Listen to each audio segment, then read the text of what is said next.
성경 말씀 요한복음 14장 1절에서 6절의 말씀입니다. 주여 감사합니다. 요한복음 14장 1절에서 6절까지의 말씀 한 목소리로 같이 읽습니다. 시작.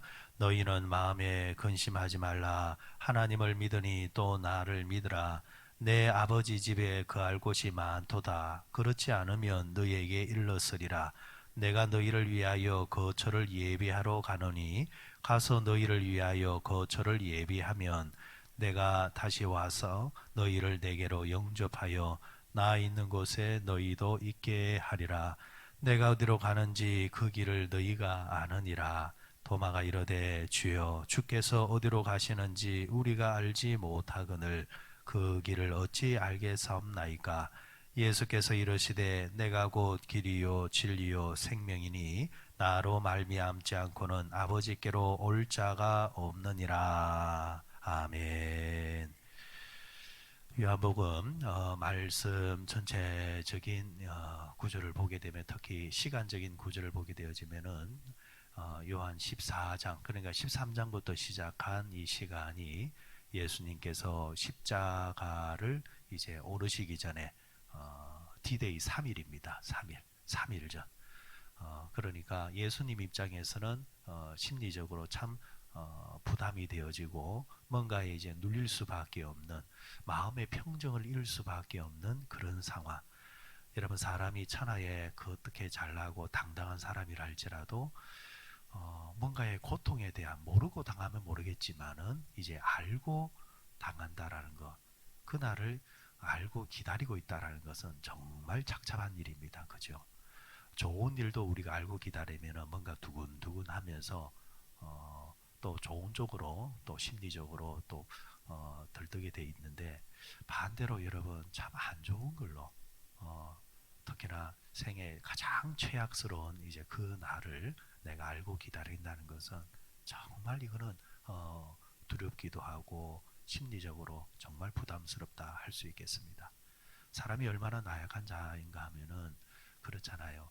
뭐 건강검진을 준비하고 있다 이러면 왠지 요즘 와서 소화가 잘 안 되고 왠지 조금 몸이 좀 불편하다. 그러면서 이제 건강검진을 좀 해서 좀 알아봐야 되겠다. 그래 의사하고 시간을 정해 날짜를 기다리고 날짜가 임박할 때 마음이 좀 어떻습니까? 검사하기 전에도 벌써 이거 뭐 어떻게 되면 어떡할까? 이거 혹시나 뭐가 있는 건 아닐까? 이 얼마나 상당한 압박입니까? 그죠? 하물며 예수님께서 그 당시 최고의 사형법이라는 십자가를 진다라는 것을 이미 알고 그 날을 기다린다라는 것은 정말 사람이 상상할 수 없는 가장 큰 이제 두려움과 마음의 무거움을 가지고 분명히 있었을 것입니다. 자, 그런데 놀라운 것은 그런 가운데서도 예수님께서는 마음의 평정을 잃지 아니했다라는 겁니다. 오히려 제자들에게 내가 너희들에게 평안을 주기를 원하노라 하면서 오히려 제자들에게 평안을 또 이야기하신단 말이에요. 예수님이 하나님의 아들이 되심을 우리가 믿고 고백하지만 우리와 똑같은 인간의 모습으로 이 땅에서 사시다 가신 분으로서 어떻게 하면 그 길을 따라갈 수 있을까?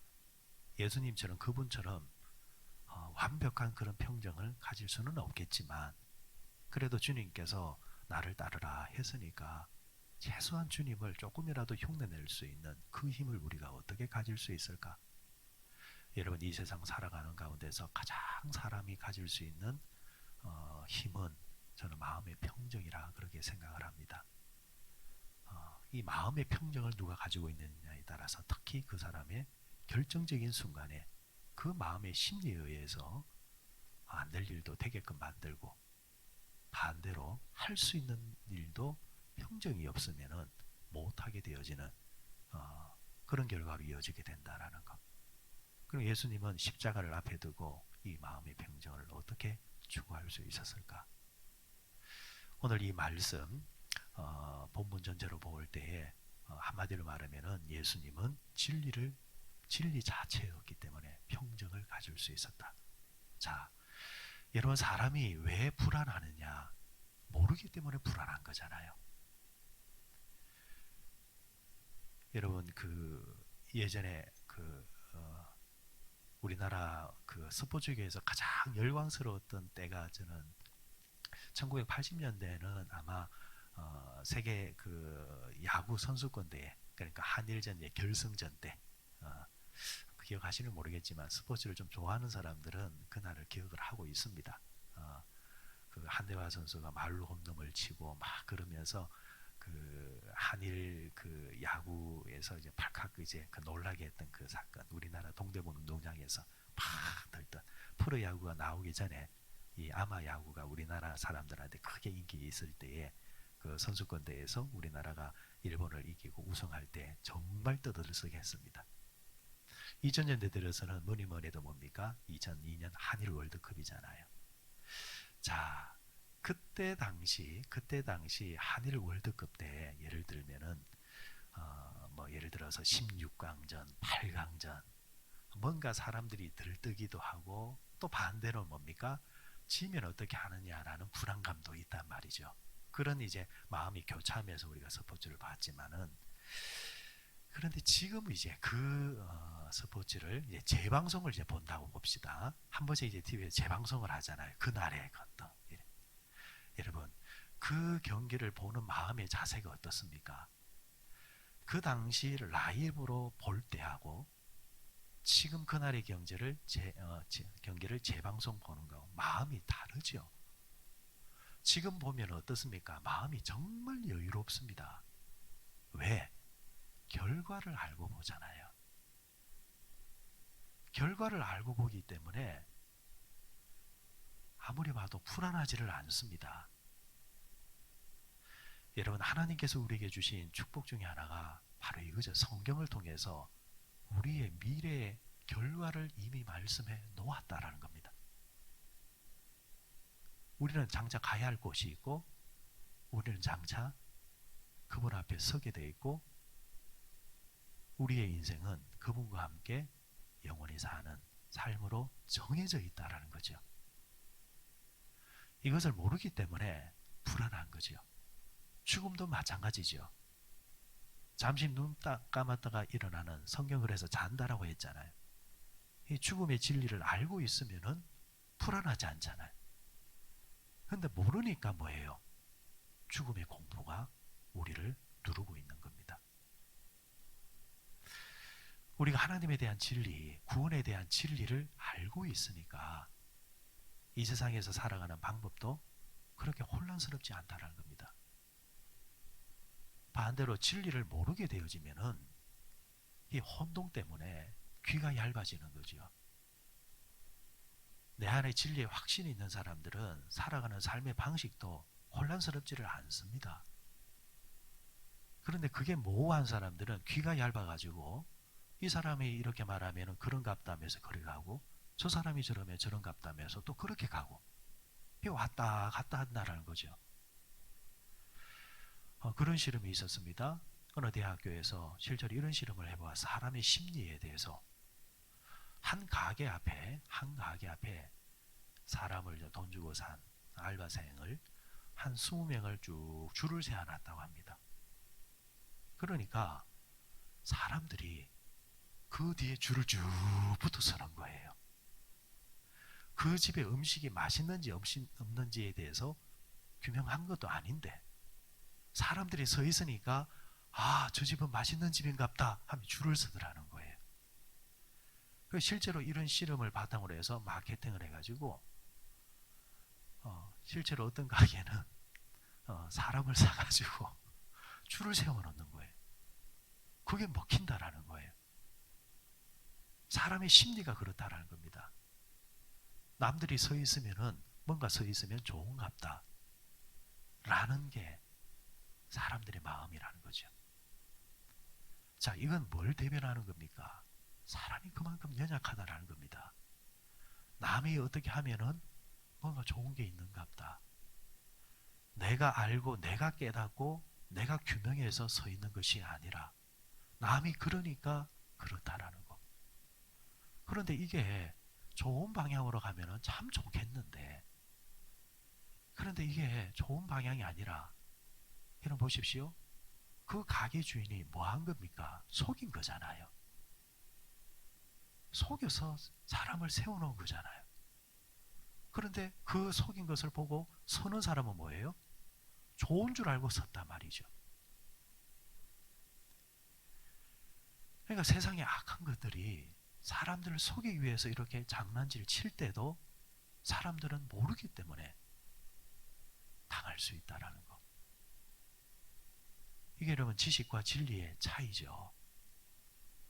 사람의 지식은 이처럼 사람을 혼동케 만들고 속일 수가 있습니다. 사람이 말하는 지식이라는 게 늘 언제나 한계가 있는데 사람은 그 한계에 대해서 속을 때가 있다는 거죠. 그래서 여러분 지식이 많다고 해서 그 사람이 조금 유익한 건 있겠지만은 지식은 결코 그 사람의 인생의 본질을 성공하게 만드는 힘은 공급해 줄 수 없습니다. 여러분 세상에서 성공과 실패, 실패했던 사람들도 대부분이 보면은 지식이 모자라서 실패한 사람보다도 지식이 너무 넘쳐나서 실패한 사람들이 의외로 많습니다. 그 지식에 자기가 넘어진 거죠. 사람이 지식이 넘치다 보면 어떻게 됩니까? 교만하게 되죠. 교만은 결국 사람을 넘어지게 만들잖아요. 그래서 지식은 우리에게 능력이 되기는 하지만 그러나 그것이 우리의 인생을 성공하게 만드는 결정적인 힘은 되지 못한다. 반대로 진리는 다른 겁니다. 지식이 왜 실패할 확률이 있느냐 하면 상황에 따라서 지식은 변한다라는 겁니다. 조건이 바뀌면 변한다라는 겁니다. 그 조건이 맞아떨어질 때에 그 지식도 맞아떨어지는 거지, 상황이 바뀌면 그 지식이 무용지물이 될 가망성이 너무 많다는 거죠. 특히나 시대에 따라서 지식은 늘 변합니다. 옛날에 옳았던 지식이 시대가 바뀌면 옳지를 않습니다. 그런데 성경에서 말하는 진리는 지식과 다른 겁니다.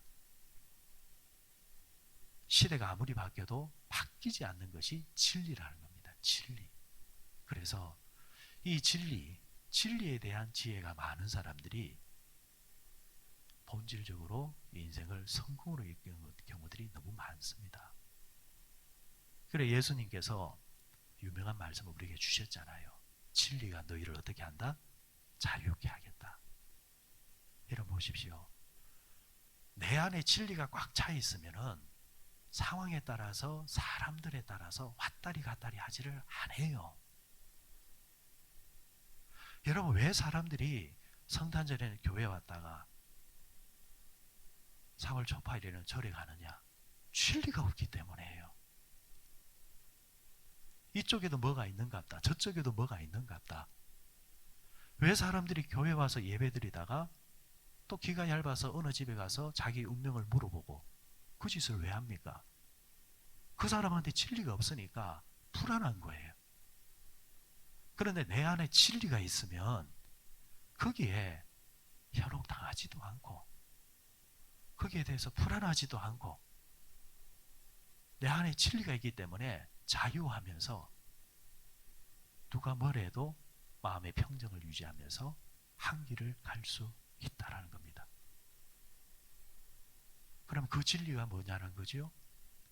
오늘 요한복음 14장 6절에서 뭐라고 했습니까? 예수께서 이러시되 내가 곧 길이요 진리요 생명이니.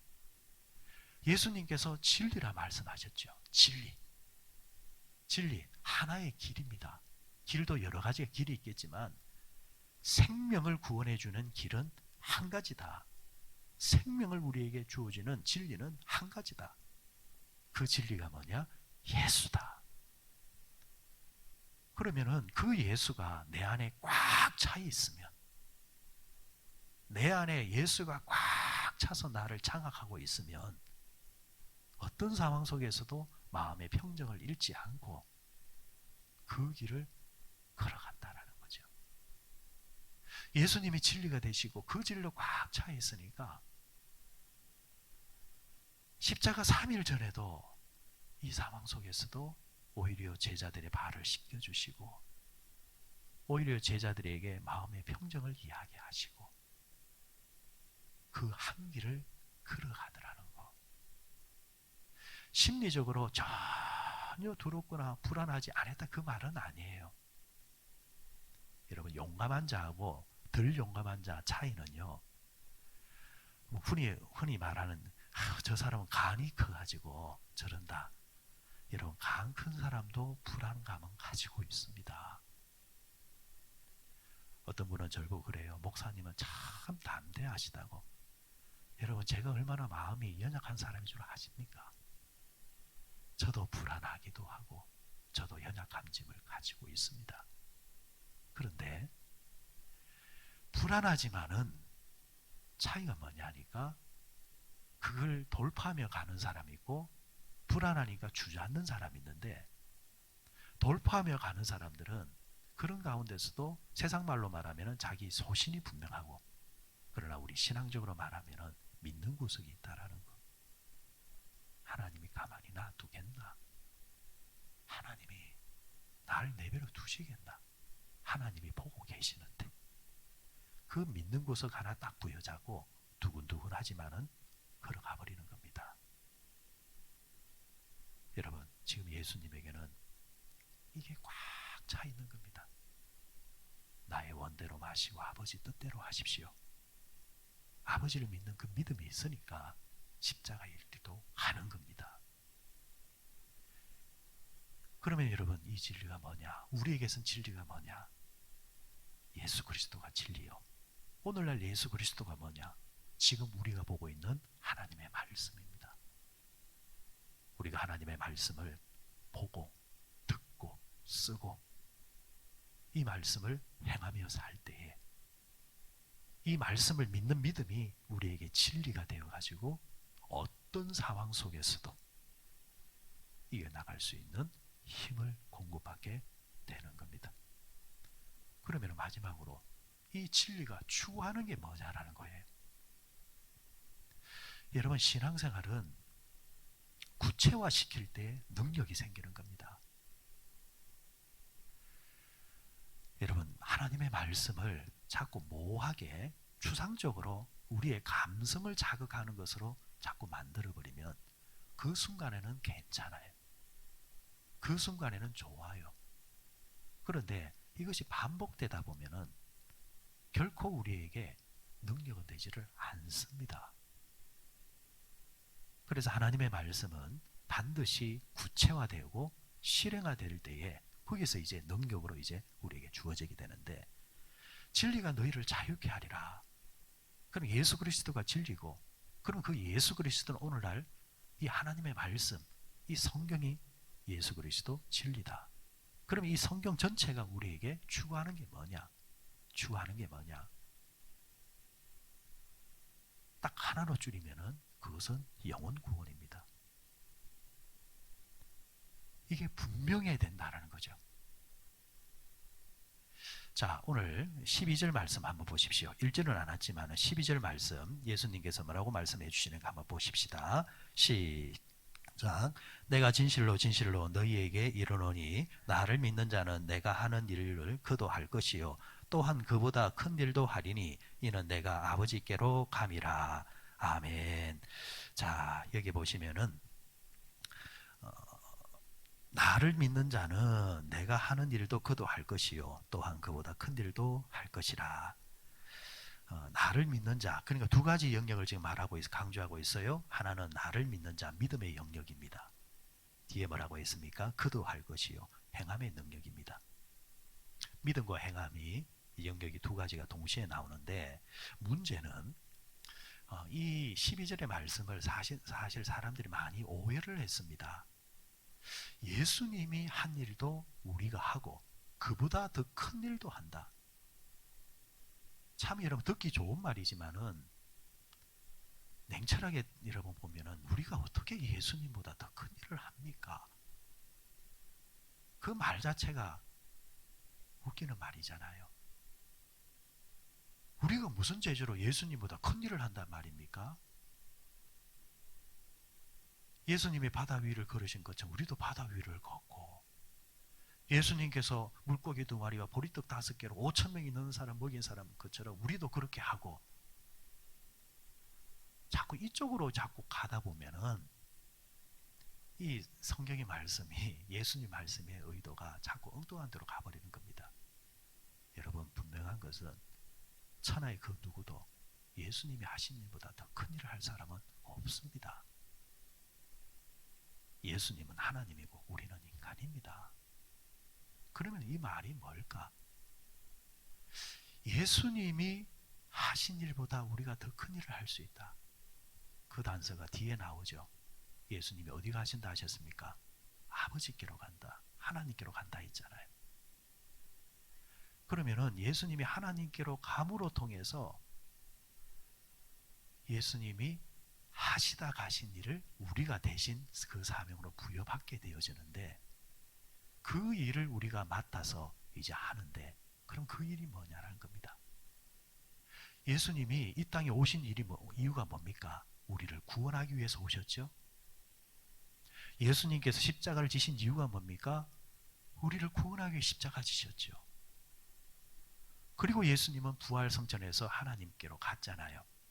그리고 예수님을 대신해서 우리에게 성령을 보내셔서 예수님이 이 땅에서 우리에게 가라 하신 길, 예수님이 하신 일을 우리에게 다시 사명으로 주셔서 우리가 이제 그 일을 하는데, 예수님이 부활 성천하시면서 마지막으로 유언을 하실 때 최후의 마지막 말씀이 뭐였습니까? 그 말씀이 뭐였습니까? 마태 28장으로 따지면은 세상 끝날까지 너희와 함께하리라 하면서 너희는 가서 모든 족속으로 제자를 삼아라. 아버지와 아들과 성령 이름으로 세를 주라. 사도행전 말씀으로는 너희가 성령을 받아서 어떻게 하라 했습니까? 유대와 사마리아와 땅끝까지로 내 증인이 되라. 이겁니다, 이거. 그러니까 우리가 예수님보다 더 큰 일을 할 수 있는 것은 오직 하나, 영혼 구원하는 겁니다. 예수님은 이 땅에서 12제자를 양육하셨습니다.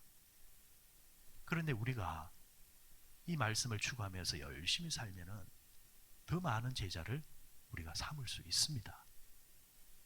예수님께서는 많은 사람들을 구원하고 가셨지만은 실제로 이 땅에서, 그러나 베드로는 또 어떻게 했습니까? 설교 한마디에 3,000명의 사람들이 그날 세례를 받고 구원을 받았다 했습니다. 그러니까 표면적 숫자적으로 보면은 구원은 예수님이 시켜주시지만은 그 행함의 사역을 통해서 예수님이 이 땅에서 하셨던 사역과 보다도 더 큰 사역을 할 수 있는 게 뭐냐? 바로 영혼 구원 사역이라는 겁니다. 그러니까 너희가 이 일을 나보다 더 크게 할 수 있다는 말씀은 바로 이겁니다. 자, 그럼 여러분 도식을 그려보면은 예수님께서 우리의 진리가 되시고, 그 진리 되신 예수님은 우리에게 말씀으로 진리를 남겨주셨는데, 이 말씀의 전체적인 주제는 뭐다? 영혼 구원이다. 그럼 우리가 이 땅에 살아가는 동안 진리를 찾는다, 진리를 구현한다는 말은 내 삶을 통해서 내 삶의 포커스가 바로 영혼 구원을 위해서 포커스가 맞춰질 때에 우리의 복잡한 삶이 정리정돈이 된다는 겁니다. 여러분, 교회도 마찬가지입니다. 교회는 제일 잘하는 게 뭐가 되어야 되느냐? 영혼 구원입니다. 여러분, 하나님이 설교자에게서 가장 좋아하는 설교자가 어떤 설교자일까요? 이 포커스를 맞출 줄 아는 설교자를 하나님이 제일 좋아합니다.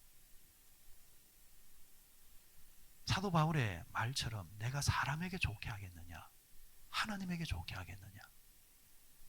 여러분, 사람은 위로해주면 제일 좋아합니다. 그 마음의 감성을 건드려주면 제일 좋아합니다. 그래서 여러분, 사기꾼들이 그걸 이용하잖아요. 여러분, 제비들이 비유 맞춰주는 거잖아요. 그런데 여러분, 진리는 그 사람의 마음을 비유를 맞춰주는 것이 아니라 그 사람을 살릴 뿐만이 아니라 그 진리가 추구하는 그 본연의 뭔가, 그게 결국 그것이 생명인데 지속적으로 그걸 이야기하는 거죠. 왜? 그래야 사니까. 그래야 성공하니까. 그러니까 교회가 친교가 잘 된다. 이 교회는 남녀 성교끼리 식사도 잘하고 교제가 좋다. 여러분 그것만 잘하는 교회는요 절대로 하나님이 좋아하시는 교회 아닙니다. 교회는 진리, 영혼 구원입니다. 영혼 구원. 그래서 여러분 성도들에게서 끊이지 않고 나와야 될 기도 제목, 특히 여러분 새벽에 나와서 기도하시는 여러분들 끊임없이 기도해 줘야 될 게 영혼 구원을 위해서 기도하시 주셔야 돼요. 영혼 구원을 위해 기도하면요 눈물이 핑 돌지는 않을 거예요. 주여 나를 좀 도와주세요 이러면 눈물이 핑 돌아요. 주여 내 자식 눈물이 핑 돌 가슴이 짠해요. 주여 이 병든 손 나를 도와주세요 하면은 내 가슴이 따뜻해요. 그런데 그거는 여러분 내 입장이고 그 기도가 잘못됐다는 건 아니에요. 그 기도도 있어야죠. 그러나 하나님이 좋아하시는 게 뭐냐라는 거예요. 하나님이 좋아하시는 거. 결국 우리는 누구 비유 맞춰야 됩니까? 하나님이잖아요. 하나님. 그분의 마음을 우리가 맞출 때에 그죠? 그럼 결과적으로 어떻게 되는 겁니까? 마태복음 6장 33절에서 예수님 뭐라고 하셨어요? 너는 먼저 그의 나라와 그의 의를 구하라. 그리하면 어떻게 한다 했습니까? 더하여 주시리라. 하나님이 우리의 심사를 모르는 게 아니라는 겁니다. 다 알고 계신다라는 거. 우리가 자꾸 불안해하고 진리가 딱 앙차 있으니까 불안하니까 먼저 그의 나라는 뒤로 밀어놓고 더하여 주시는 것에 초점을 맞춰서 우리는 계속 가는 겁니다. 문제는 그렇게 했을 때에 진리가 주는 능력이 우리에게 없다라는 거예요. 진리가 주는 능력이 내한테 꽉 차 있으면요 이 진리를 추구하기 위해서 기도하고 노력하면 그 진리를 통해서 나타나는 더하여 주시는 은혜. 그래서 어떤 교회는 전도항이 있다 이러면 한번 잘 보세요. 정말 하나님께서 그 당대에 쓰시는 교회들 보면은 다 구석구석 보면요 이 진리로 꽉 차 있는 전도왕들이 곳곳에 포진되어 있습니다. 그리고 그 전도왕들이 살아가는 삶의 행적을 추적해 보면요 오히려 그 전도를 통해서 그 사람이 먹고 살게끔 만들어 줘 버리더라고요. 하나님이. 이게 진리구나. 이게 진리구나. 여러분 성경은 영혼 구원을 이야기합니다. 그럼 그것이 진리라고 한다면 진리가 나를 자유케 한다면 내가 이 진리를 위해 살면은 다른 거 걱정하지 않도록 하나님이 함께 하시는구나. 말씀을 맺을게요. 그러면 어려우면 어려울수록 힘들면 힘들수록 이 진리를 추구하려고 노력하고 진리를 위해서 기도하십시오. 그러면 하나님이 도와주세요. 이 복이 여러분과 저에게 있으시기를 주의 이름으로 축원드립니다.